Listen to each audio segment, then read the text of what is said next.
कई दिनों से जिंदगी और मौत से लड़ रही बिहार की बेटी स्वर कोकिला शारदा सिन्हा जी अब हम सब के बीच नहीं रही। कई दिनों से दिल्ली एम्स में उनका इलाज चल रहा था, वेंटिलेटर पर थी और जिंदगी और मौत से लड़ रही थी। लेकिन अभी अभी एक खबर आया कि वो हम सब के बीच नहीं रहे। उनके फेसबुक पेज से उनके बेटे के द्वारा पोस्ट किया गया कि माँ शारीरिक रूप से हम सबको छोड़ के चली गई। पूरा छठ सन्नाटा हो गया, क्योंकि हम लोग बच्चा से सयान हुए हैं और हर छठ पर्व में, हर छठ पूजा में उन्हीं का गीत सुन के हम लोग बड़े हुए हैं। जैसे ही उनका गीत सुनाई देने लगता था कि छठ पूजा आ गया। लेकिन वो मिथिला बिहार की बेटी, जिनको हम लोग प्यार से दीदी बोलते हैं, शारदा सिन्हा दीदी, वो हम सब के बीच नहीं रही। आज से छठ पर्व का शुरुआत हुआ था। नहाय खाए से आज छठ पर्व का शुरुआत हुआ था और पहले दिन इतना बड़ा दुखद खबर, सच में बहुत दुखद खबर है। आज पूरे दिन ये अफवाह चलता रहा दिन में कि शारदा सिन्हा जी नहीं रही। हमने कई वीडियो बनाए कि नहीं वो ठीक है, ज़िंदगी और मौत से लड़ रही है। लेकिन अभी अभी ये खबर आया कि हार गई शारदा सिन्हा जी।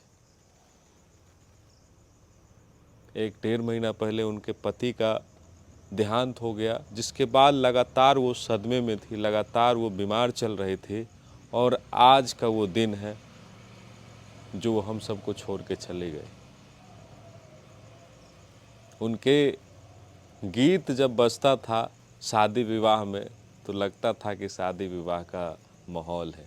उनके गीत से ही छठ पूजा में लगता था कि अजब का माहौल है। इस बार समझिए कि छठ पूजा से उनका कितना लगाव था कि दिल्ली एम्स में इलाज चलने के दरमियान भी वो एक गाना गाई, दुखवा हरा है छठी मैया, इस टाइप का बोल था।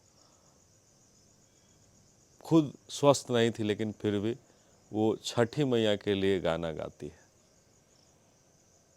वो हम सबको छोड़ के चली गई। पूरा छठ पूजा सन्नाटा हो गया।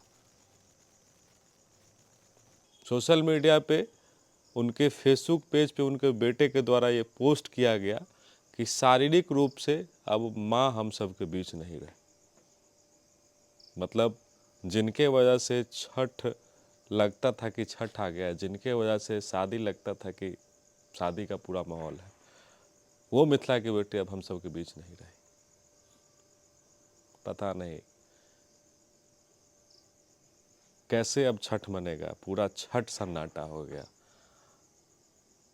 क्योंकि इनके गाने सुन के हम सब बच्चा से सयाना हुए हैं। इनके गाने सुन के ही छठ पर्व लगता है कि सच में छठ पर्व हो रहा है, छठ पूजा हो रहा है।